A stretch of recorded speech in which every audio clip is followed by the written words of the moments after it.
What's up, YouTube fam? It's Baby from TheZenDoc. I hope you guys are doing well. In today's video, I'll be sharing with you how to turn your plaster art into a process that can be replicated easily.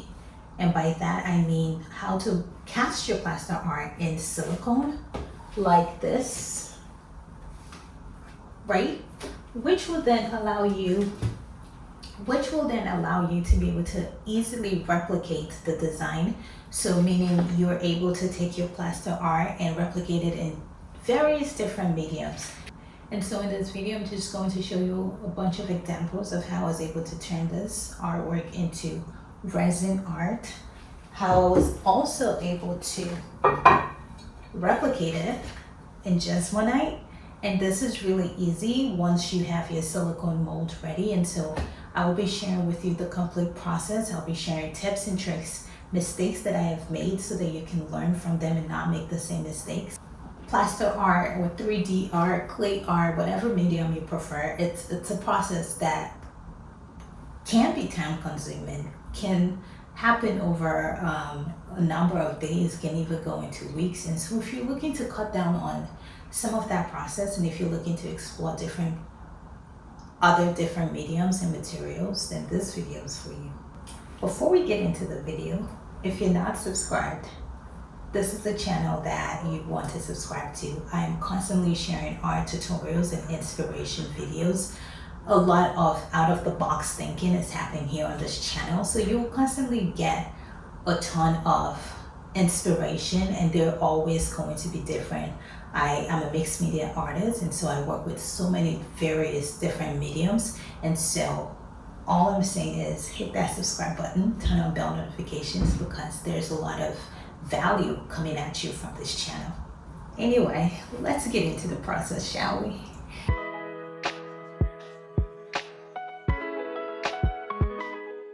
So I already have a video for how I was able to cast the silicone mold of the other artwork I was holding in the intro video. And so for this process, I will be using a new 3D clay art that I just completed.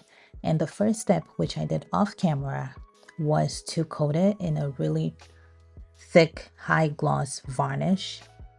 The varnish is not optional if you plan to create resin art with your silicone mold, and this is because silicone takes on the finish of whatever you cast in it. So if you use the matte finish, your silicone would only produce matte results, which is a no-no for resin. It's also best that you wait 24 hours after varnishing to prevent fingerprint smudges on your art. But anyway, my first step is to seal the back of the art with some tape to prevent silicone from getting into the inner cavity of the canvas.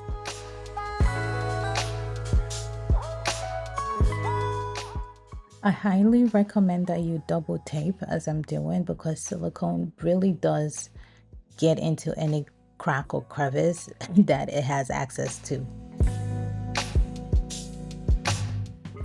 In my last silicone casting video, I used the silicone mold housing kit that I got off of Amazon, but as an update to my process, I now prefer to use A3 foam boards because they give you a lot more flexibility when it comes to the dimensions of your mold.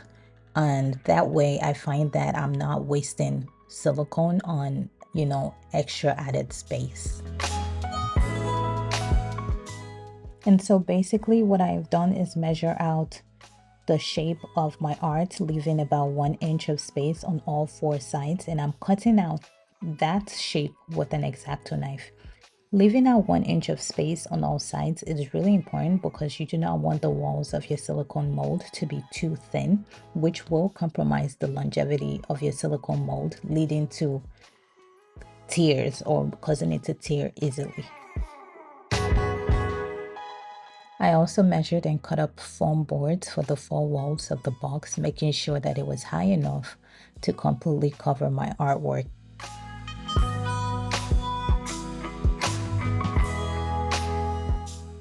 Next, I apply a generous amount of glue to the bottom of my art and glue it to the artwork. This step is really crucial because silicone is really slippery and has the ability to move your art around, and you do not want that at all.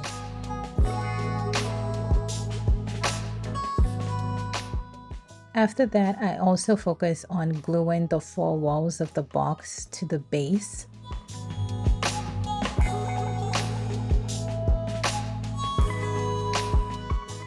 Try to ensure that there are no gaps between your walls, at least nothing too noticeable, but it's okay if the glue work is not perfect. It will be reinforced in the next step.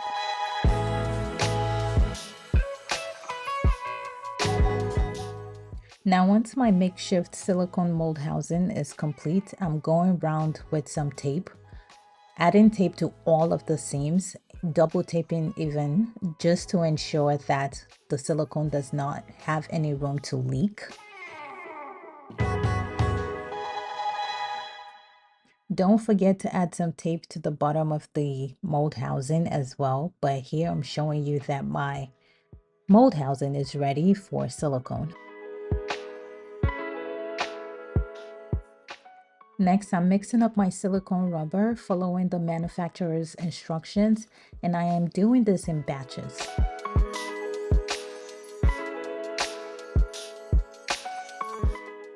The instructions call for a 1-to-1 ratio, which is what I'm doing here.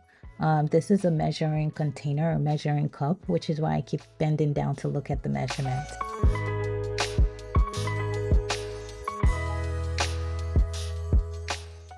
Once my rubber is thoroughly mixed, then I start to pour it over my art. And here's where I want to give you a crucial tip that I've had to learn from by making mistakes. I think given the depth of the art, when you pour all of the silicone at once, it ends up overpowering the art, which gives it the ability to move it no matter how much glue you've applied to the art to secure it. And so the method that I've come up with to combat this is I will pour the first batch, wait an hour to an hour and a half until it starts to get a little bit tacky before going over with the rest of my silicone. So I just want to stress that it's something that I have found to be really helpful and I highly recommend. Pour the first batch, wait about an hour to an hour and a half once it starts to get a little bit tacky, and then pour the rest of your silicone rubber. And just for clarity, I believe I used about 3 to 4 batches of silicone mixture for this. After about 4 hours, the silicone is ready to demold.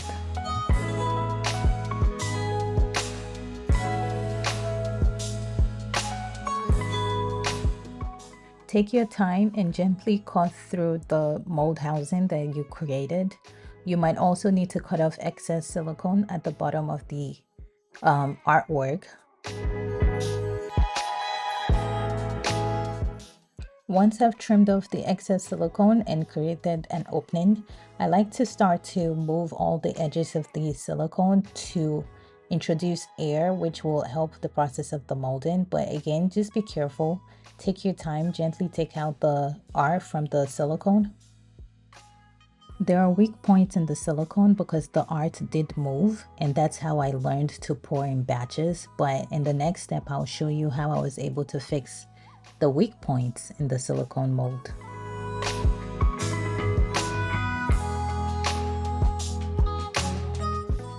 So to reinforce the weak points in my silicone mold, I cut up a cured piece of silicone rubber and I used the epoxy, which is a silicone adhesive, to stick that cured silicone to the weak point. And it's important to use a silicone-based adhesive because not just any type of glue will work. Most things do not stick to silicone. As an alternative, you can also mix up a tiny batch of silicone and use that as your adhesive, since silicone will stick to itself.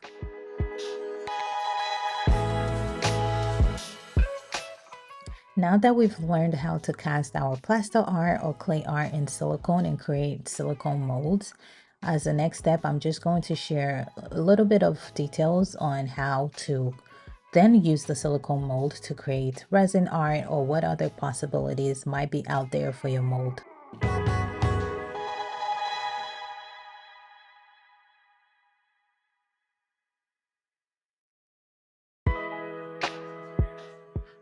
To be clear, this is not designed to be an in-depth tutorial on how to create resin art. This is just to show you, kind of what the possibilities are. But if you'd like to see that, we can discuss that in another video.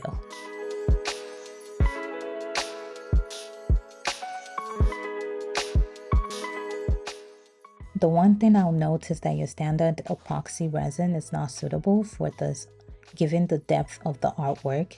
I've had to experiment, and I've realized that the best resin to use is deep pore resin, which is more suitable for 2 to 4 inches in depth.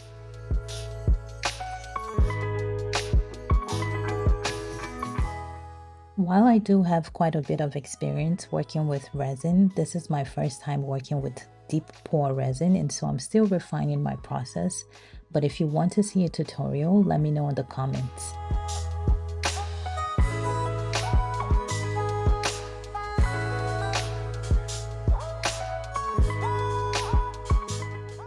As to be somewhat expected, some of these pieces came out with more bubbles and some of them had cracks, but I'm also someone who embraces imperfections in my works, and a lot of these are teaching me and helping me to refine my process. And so there is still beauty to be seen in these pieces, and to be quite honest, I'm obsessed with this one with all of its cracks.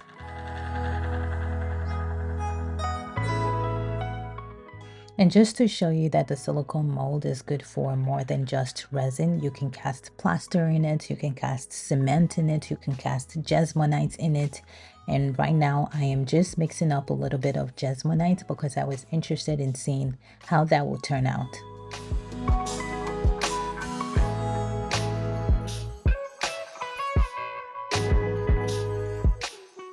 With the brand of Jesmonite that I like to use, you can remove it from the silicone within 45 minutes to an hour, so it's a much quicker process.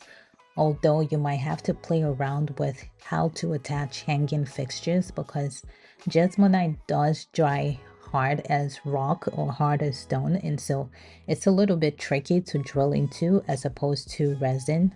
So you just want to keep that in mind.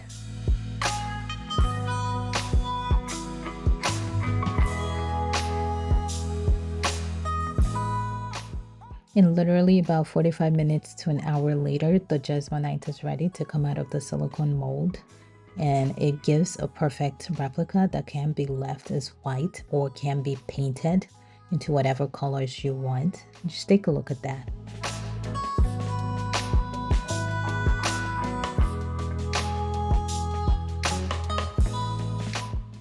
And here I'm just showing you some of the pieces that I have been able to create from those molds.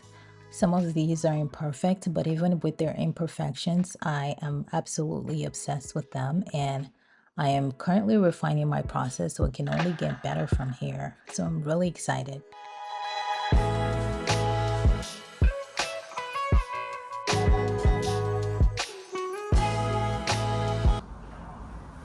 So I hope you really enjoyed the tutorial. I hope that it was informative and engaging for you.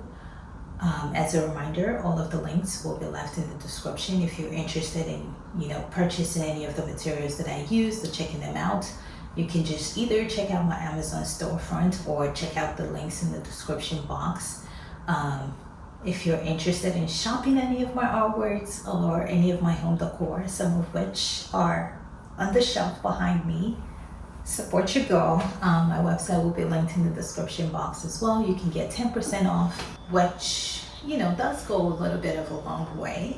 If you haven't subscribed, just subscribe, support your girl. It allows me to be able to continue to put out these videos and inspires me to, continue to show up here. So just please support me. It does go a long way to help. It was fun hanging out with everyone today, and I will see you all in my next video. Bye.